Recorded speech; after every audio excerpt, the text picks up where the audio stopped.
Welcome to the Ephesiology Podcast, a podcast dedicated to the study of the early Christian movement and its implications for the church today.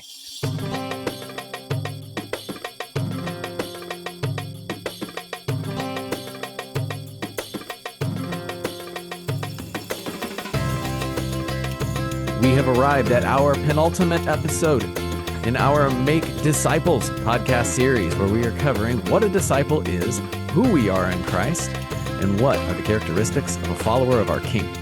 Today, we are discussing the expectation that disciples make disciples. Like always, we have Michael, our resident ephesiologist. I'm Andrew Johnson, a pastor at Neartown Church in Houston, Texas. And to send this topic home, we are incredibly honored to be joined by Jeff Vanderstelt. He is the executive director of Saturate, the founding leader of the Soma family of churches, and he gets to spend his days doing what he loves, mentoring leaders and equipping the church in the gospel and in missional living. Now, additionally, Jeff is on the leadership team of Saturate the Sound, a local church collective focused on gospel saturation in the Puget Sound. Jeff has authored Saturate, Gospel Fluency, Making Space, and the recent released 180, a return to disciple making. So Jeff, welcome to the Ephesiology Podcast. Thank you. It's good to be with you guys. Well, we're really excited. I mean, it's so interesting, isn't it? How the Lord kind of brings hearts together and ideas together, and that love that you're focusing on discipleship. And of course, you're going to talk more about your recent book, which I'm just now getting into, but it's such an important topic for the church in the West, if not the whole world today.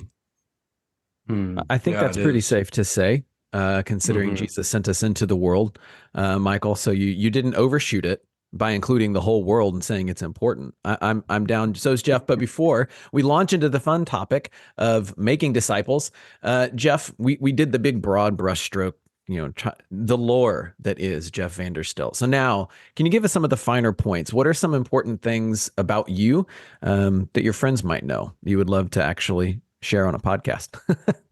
Yeah, well, I will have been married in March, 31 years. It will be 31 years in March. So to my lovely wife, Janie, she's a true Seattleite. Met her when I moved to Seattle in 91. She is happy when it rains. So that's one of the ways you can know. Like us in West Michigan, who are happy when it snows. Yeah, I think so. Maybe that's how it works. And that's where I grew up. We were sharing earlier, I grew up in Michigan. So I have 3 children, one who's graduating from the University of Washington this spring. Her name's Haley. Caleb is second year in college at Bellevue University. And then we have a high school student. Her name is Maggie. She's a junior. So it's kind of weird. We're almost empty nesters. I'm an avid sports fan, love football, love hockey, love soccer, or the real football, some will say. There you go. Those are my 3 big sports that I love to watch. So Jeff, I didn't get an answer, and I was eager to know, how deeply was your heart rent when it was the University of Washington playing the University of Michigan for the collegiate national championship?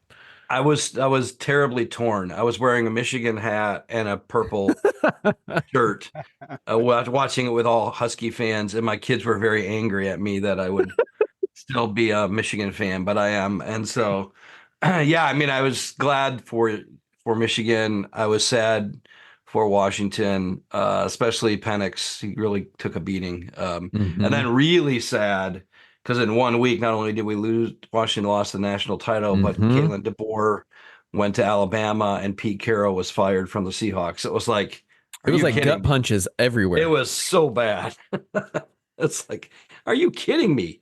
Anyway, here we are. But I'm also a Lions fan. I'm a Seahawks fan first and a Lions. So fun to see the Lions going far. We'll see how this is the year for Michigan, maybe.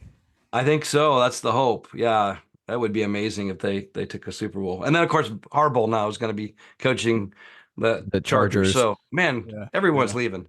Everything is moving. Everything is shaking.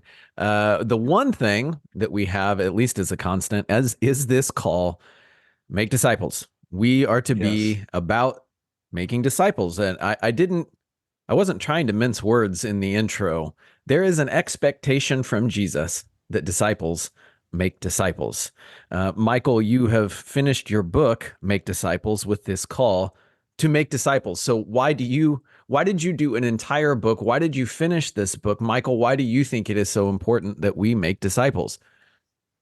Well, I mean, it's almost obvious, isn't it? It's Jesus's last command. Well, we say that it's his last command. Hardly ever do we go to the book of Revelation and look and see what it is that Jesus is teaching the churches there. But certainly it revolves around disciple making and being who it is that Jesus wants us to be. And so I'm so grateful, Jeff, for your work on this. And I love how you've outlined your book, 180, around five shifts that you see that are necessary as we think about the idea of disciple making. Walk us through some of the thinking there. How did this be a part of your passion, and what are these shifts that you're talking about? Yeah, well, it's interesting. The origin of that book came about because Dave Ferguson, who leads Exponential, called me up and said, "Hey, we're going to make the theme for 2024 Exponential be all about getting back to disciple making. Would you speak into our outline?" and so it started with them presenting me. They presented me with, these five. They had five shifts, and actually it's drawn from 10 years ago. Jim Putman and Bobby Harrington write a book called Disciple Shift for Exponential back then. And so they asked if I would look into it and maybe rethink it for post-COVID reality. And so I did. I spoke into it. While I was doing it, Dave's taking a bunch of notes. He says, "Can I send you the notes? Will you edit them?" I edit them. I made quite a few changes. Not that the earlier one wasn't good. It's just I think we all approach these topics a little differently. And then he said, "Well, will you turn that into a book?" And so I'm like, and this was like last June. So I wrote it in about 2 months, which is not normally how you write a book, 2.5 months. But so it wasn't a plan I had, but I've dedicated my entire Christian life to disciple making. And so one of the reasons why Dave wanted me to write the book is because he said, "Jeff, you're not only someone who can teach on it effectively, but you're a practitioner who has continued to do it your whole life." And that is true. And so that's why we wrote the book. The shifts are like, one, we've got to shift from just reaching people to actually making disciples. And within that category, there's several topics we address. We have to shift from just attending to attaching, learning how to do attachment-based disciple making instead of just attending groups and activities and going through curriculum.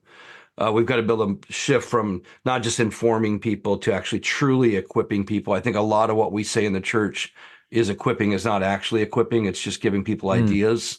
And that's not how you train people. And then we have to make a shift from striving to thriving, which is all about spiritual health and spirit-led disciple making. I think a lot of our disciple making is very flesh driven and oftentimes done from a very unhealthy place. So the disciples we make are living in the flesh and oftentimes very emotionally unhealthy.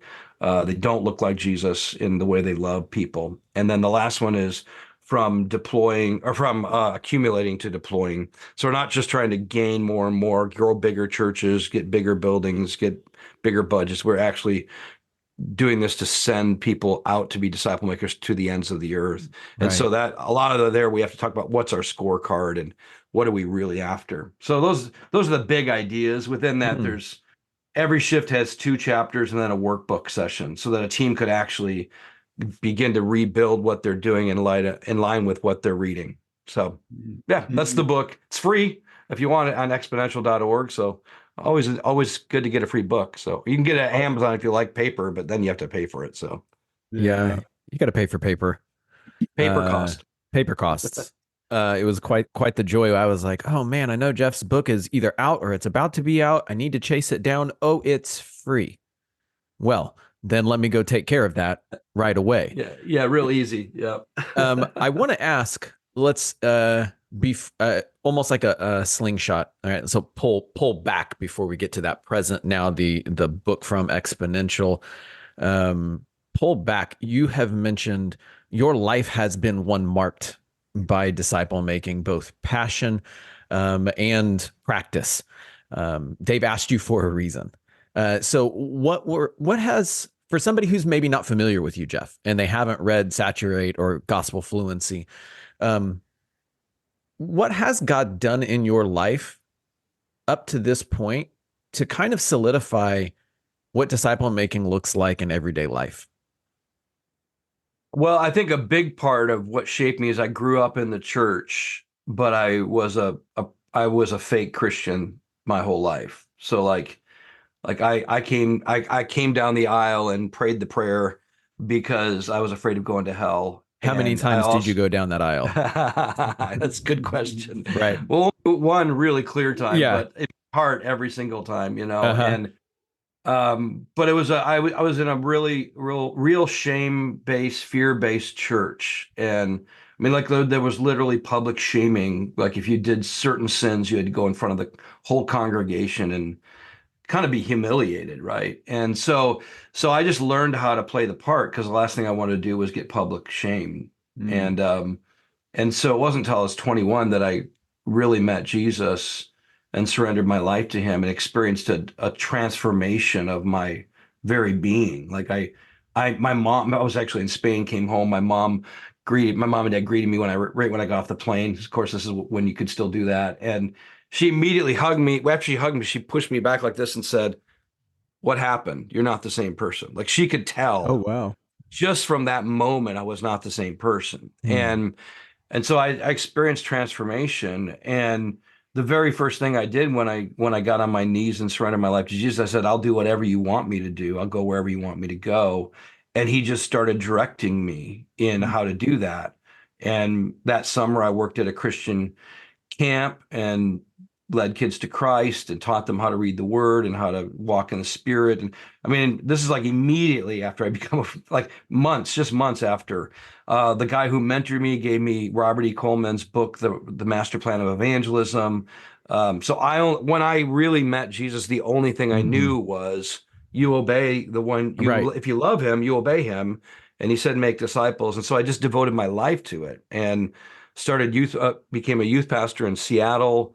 I trained students how to make disciples who could make disciples. The youth ministry grew because they made disciples of non-Christians, and then those non-Christians made disciples, and it just grew because of multiplication. And every youth ministry I led, that's what happened, all the way to Willow Creek, which was the last youth ministry I was at. And we decentralized the youth ministry at Willow Creek because it had been largely, from my perspective, a big kind of event that everybody came Mhm. to, but they weren't getting trained. And so we decentralized it to equip them to take responsibility for their own geography and taught these kids how to make disciples. And for me, I kept seeing that happen, but then they would graduate into what kids called big church. Right. They go to big church to be entertained again. That's right. And they were told, take a Mm. seat, invite someone to sit next to you, give your money, maybe serve, in a Sunday-based experience like a children's ministry or an usher or whatever. And it's like I finally got to the place where I'm like, I can't do this anymore. Like I can't prop up this thing. And I'm not saying Willow was all bad, but they publicly admitted later that they had not made Right. disciples either, all 25 years of their existence, and which is crazy. It like became the model that everybody followed, and then they admitted they weren't actually doing it. So that led me to go plant a church back in Mm. Seattle. And I just kept saying, whatever we do, it's got to be normative, that if you're a Christian, you're a disciple making disciple. And so what do we do to make that normal? And that Mm. was Soma. And the way we started it was I just trained people how to become disciple makers. Once they started making disciples, they were commissioned out to start their own little gathering of the church, which we called missional communities. And those were made up of non-Christians that they led to Christ. And then they would multiply, and that one missional community that I started multiplied over and over and over and over again until we had well over 1,000 people living in that way in Mm. Tacoma. Wow. So we actually had fewer people in the Sunday gathering than we had people on mission every day. Like we always told them, the goal is not for you to come to Sunday. The goal is for you to Right. go make disciples every day. If Sunday helps you and equips you, well, great. When you come to the day when you don't need it, we're okay with that as long as you gather with others who build you up, encourage you, equip you. Don't be isolated. But our goal is never to grow this thing on Sunday. Our goal is to make you faithful to Jesus so that you could do this anywhere in the world. And that was one of the things we kept saying is if people were with us 3 to 5 years, they should be able to go start a church somewhere in the world, either in their city, in our state, or anywhere else in the world. And that was our goal. Like, okay, so that's what forms all of this thinking. And I just gave you rooted 30, I'm just turned 55. So I just gave you 33 years of my life in a very quick summary. Well, I want to go back because you mentioned that you were in Spain. I'm curious, what was it that God did to grab your heart in Spain that brought you back to the States and your mom said, hey, you're not the same person? Yeah, well, it's interesting. I had the girl I thought I was going to marry had just cheated on me before I moved to Spain with my best friend. And so I went there heartbroken. Girls. I ended up living, dang. I ended up living in the house. Yeah, except for now I have my wife. So it's exactly. I ended up living in the house of an older woman whose son was the pastor of the only Baptist church in that town, only Christian church in that town. And because as you know, Spain's mostly Catholic. And she prayed for me regularly. And I was living in all kinds of debauchery. I didn't care anymore. I was like, you know what? Now I can do whatever I want. I don't have this shame-based system I'm living in. And I think giving myself over to be free to be me actually was probably the biggest breakthrough, because it was like, I'm not pretending anymore. I'm not acting like something I'm not. And so then I had to face the real me. And I think living with the real me was the best thing probably that could have happened, because then I began to realize I don't like this me. Like there's something about me that's not okay. I'm not okay with what I've become or what I'm doing. I think sin actually became distasteful, honestly. And the distance between me and God was more obvious for me than ever. I think when I was in a church culture, I at least had a pretend sense that I was okay. And now I was like, I'm not okay. And I remember coming home one night really late. And one thing my mom did, my parents were great, just to be clear, but culture of the church wasn't also that helpful. My mom taught me to read my Bible every day. So even when I wasn't a Christian, I was reading my Bible every day. I come home one night, open my Bible, and I'd also been taught by my English teacher in high school to journal. So I'd always read my Bible and journaled, even though I didn't have a relationship that was actually real. So I open the Bible and I begin to read, and I hear God speak to me for the first time. And what I heard God say, and it wasn't audible, but it was undeniable. Like I just knew it was God. And it was, I see you. I've always seen you. I know you, and I know everything you do. And I love you. And I have forgiven you. I'm inviting you to receive what I've done for you. And that's when I really knew he was inviting me to truly receive Jesus, the work he'd done, to enter into a genuine relationship with God through Christ. And that was, I mean, it changed me. I mean, I'm immediately now when I talk about regeneration with people, I'm like, I know the difference. I know when I was dead and then I became alive, when I was in dark and I went into light, when I didn't have a relationship and I did. Like I know the difference, and it changed me. Like I could never ever go back to what I was. Wow. Because I wasn't able to. I was a new creation. So yeah, that's neat. I love how God grabs our hearts, and when that transformation occurs, I mean, it's life changing, isn't it? Yes, and you can see that in the work that you've done and the passion that you have for disciple making. I love how you've emphasized this. You're seeing multiplication.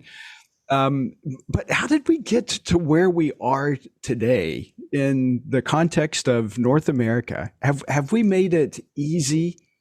And this was a question that was running through my mind as you were sharing about Soma, and just the difference in the experience that you had at Willow Creek. Have we made it easy to not make disciples?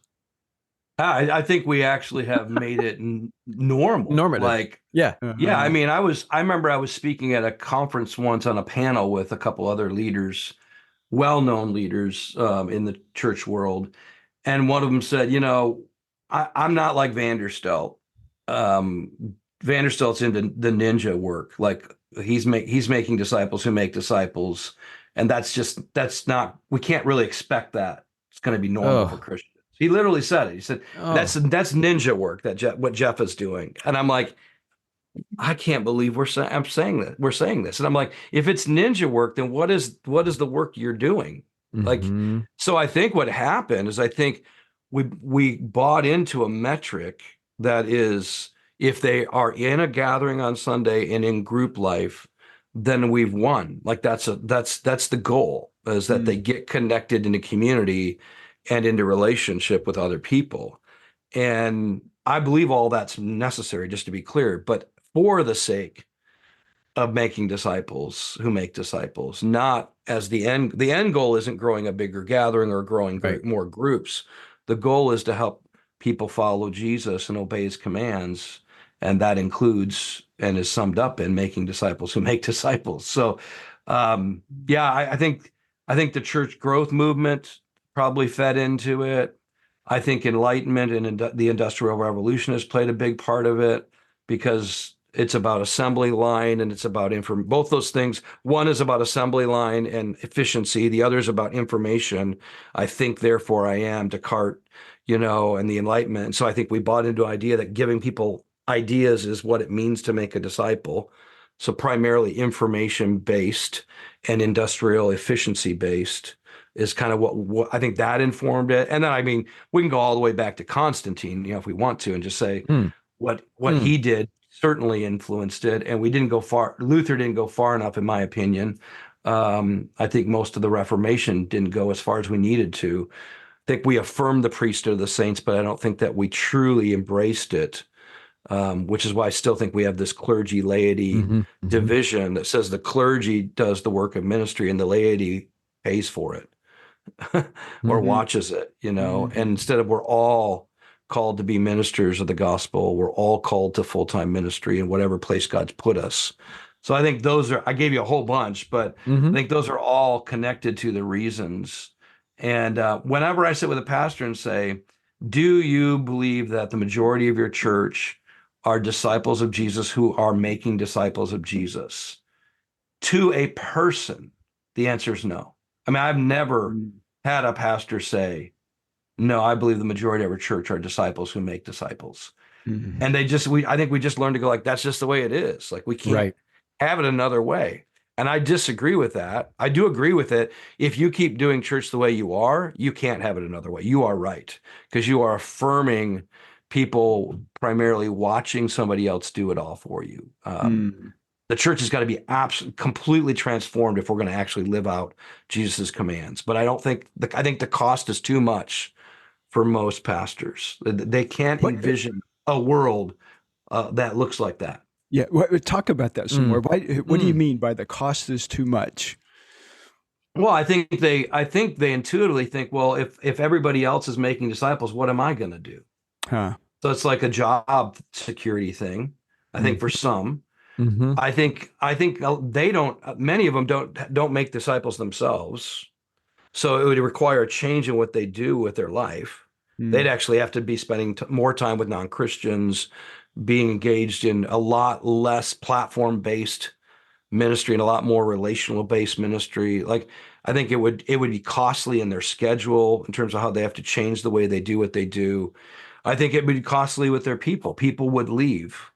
Like, I do believe people will leave the church if you really call them to be making disciples. Jesus lost tons of people when he called them to follow him. And when they counted the cost, it was too much. And so I really think the people in the Gospels who didn't follow Jesus and become making disciples were religious leaders and the crowds.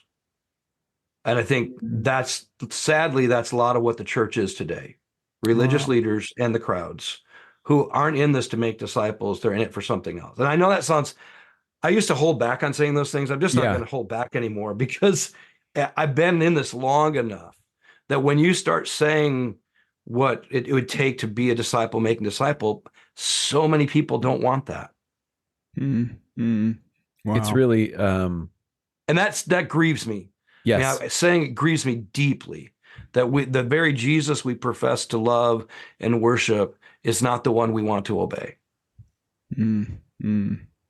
Wow. Goodness. Wow. That's powerful. Because really what you're talking about is, and I think it's very appropriate that you're identifying, or Exponential has identified these 5 shifts, because shift is what we're talking about. And it's really, isn't it a shift back to what should be normal? It should be normal. I mean, Absolutely. It should be normal. Yeah. Yeah. And it is in a lot of places in the world, to be fair. But I think you asked about the United Right. States or the Western context. Yeah. And in the Western context, we have created something else that doesn't actually accomplish the Great Commission. I do believe it gets a lot of people maybe across the line of faith. Like, I think people get baptized in that method. You know, like, we see a lot of people make a decision for Jesus and get baptized, but that's not the same as becoming a disciple of Jesus. And I think we have largely a lot of infants, I would say, spiritual infants in the church who have experienced new birth, but were not grown up to become a spiritual parent and eventually a spiritual grandparent. So what did you do? I need to ask a question real fast before I feel too damned in some of the talking that we are doing right now. But something that hits me is that when these sort of topics come up, and specifically when we start calling people to account, and by that I mean we're pointing back to what Jesus said, not because I'm saying it because I want my church to look like this, so I'm asking you to do it. I'm saying this is what Jesus said. Are we going to do it? I was recently, yesterday, it's real recent, editing a document that it's trying to help our groups at my church ask questions about obedience. And it was said, you need to ask these 2 questions on the regular. And it is, what are you going to stop doing? And what are you going to start doing? And I just realized, like, I had a moment of fear of saying, when we put these before people again, and when we start pushing them to ask these questions, I'm worried people are going to scatter. I'm worried people are going to say, this is not, I don't have time for this in my schedule. I don't have, this isn't the type of church that I thought this was going to be. So Jeff, when you were doing the Soma thing and you had people coming thinking, oh man, there's this new thing in town and people are loving it, and I can't wait to come and take from this joyous thing, and then they were called to account, how did you help them? And I really am excited about the how. How did you help them go from I'm content to be a consumer to be a disciple? How did those conversations go?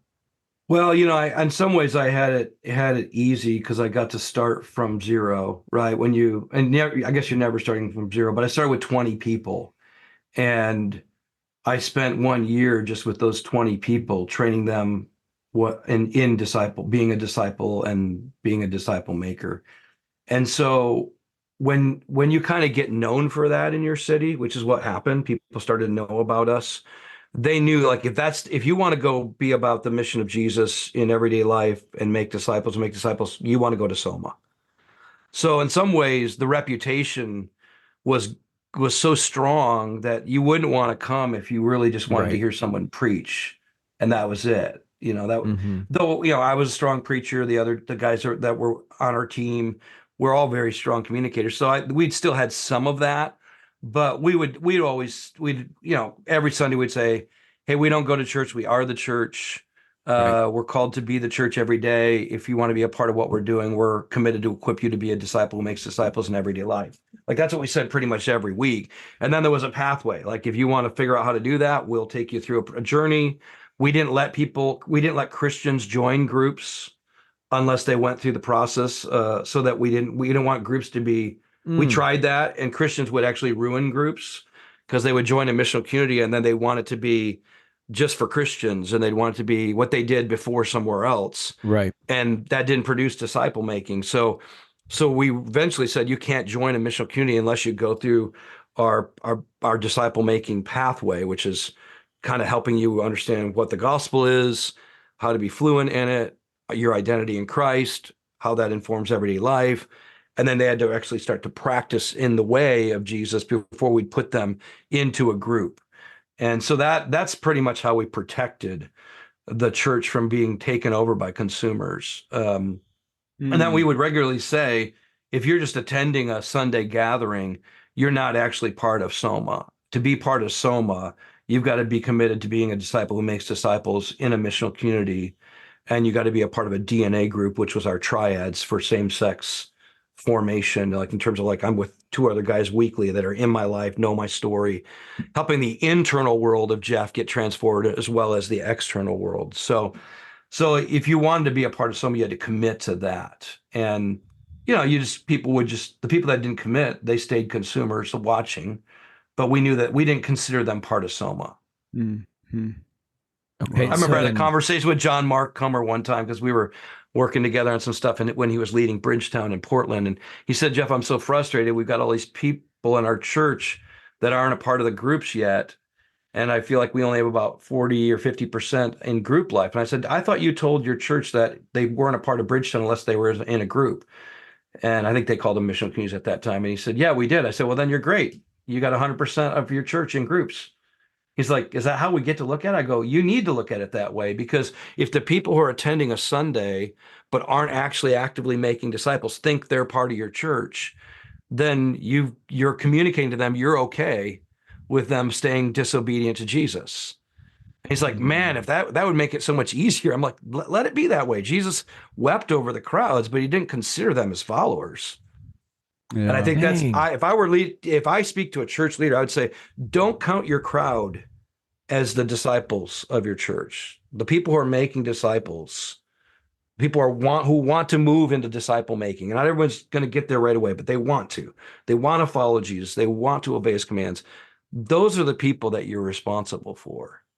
And sadly, we let people be members of our church, quote unquote members, without ever being obedient to Jesus. And I just would go, don't let those people call themselves members if you're using that language. Like they're just attenders. They're not co-laborers like Paul referred to as team. And some people use ministry partners instead of members. And I think that can be helpful too. They're partners in the gospel. So if they're not partnering in the gospel work, then maybe they're not yet born again, or maybe they're just infants and we got to help them grow up. But we shouldn't let it be okay to stay in that place their whole life, which is what we too often do. Yeah. Wow. That's powerful. Good stuff. And by the way, hear that as not anger against people. That's like, I want people to experience the abundant life Jesus promised. And I don't know how to find that abundant life if I don't actually yoke myself with Jesus, abide in him, and have him work in and through me. That's how I experience the abundant life, because I don't need the Spirit to disobey Jesus. I need the Spirit to obey Jesus. And so when I'm walking in obedience, I'm abiding. And when I'm abiding, I'm getting the life of God in me. Yeah. I mean, I love that, because that is the norm. That's the expectation of Jesus on all of us. And it really emanates from who we are. I love, Andrew, the questions that you're asking your group, but they seem to be focusing on the doing aspect of ministry or of disciple making, when really the foundational piece is, why are we doing this? Well, it's because of who we are in Christ. That's right. That's Jesus's expectation of us as being identified with him in all that he's done and who he is, and that just kind of permeating us. It's the whole Ephesians 1 idea of us being adopted. We are now, this is who we are, sons and daughters. Absolutely. Yes. Now, I didn't want to bore you with my document, Michael, and lead you through everything where the two things that I asked came out of our identities, which were right before it. Yeah. Right. That's fine. That's fine. I'm only a little defensive. It's fine. No, I remember, because we were having this conversation yesterday through text messaging that here you're changing everything to focus on Christ. So it's not gospel centered, it's Christ centered. So Yeah, discipleship, and I love, Jeff, that you put right in there, our identity in Christ is so yes. important to all of this, foundational, really. Yeah, we actually walk through we form all new disciples in how to ask 5 questions of the text, of life, of everything. And that is, who is God? Mm-hmm.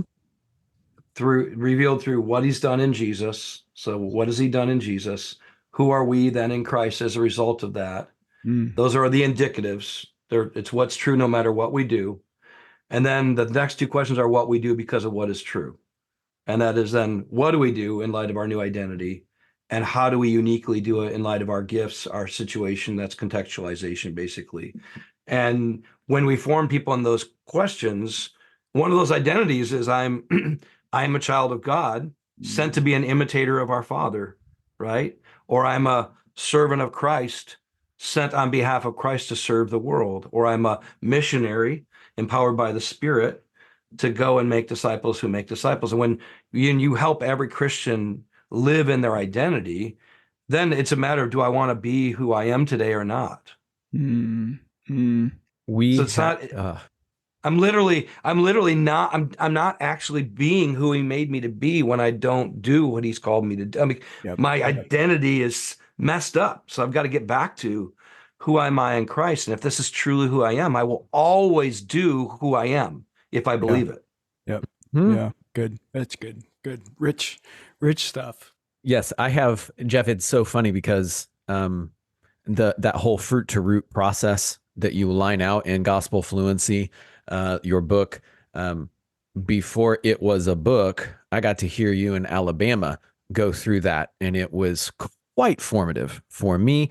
And so I will tell you, usually I don't say, this is from this book, it's by Jeff Vanderstelt, please go read it, buy it, and follow it. But I make people suffer through the fruit to root process as I walk them through. And I really appreciate the contextual question too.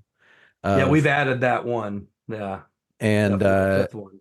Yeah. And so if anybody has gone through our identity-based discipleship class on Ephesiology master classes, if they have, they're going to say, hey, what Jeff says that's really familiar, because we've walked people through that the desire is that disciples that we are hopefully making and encouraging others to make, it's around our identity. It's of who we are in Christ as adopted children, sent as missionary, family, missionaries, servants, disciples. Like, this is who we are.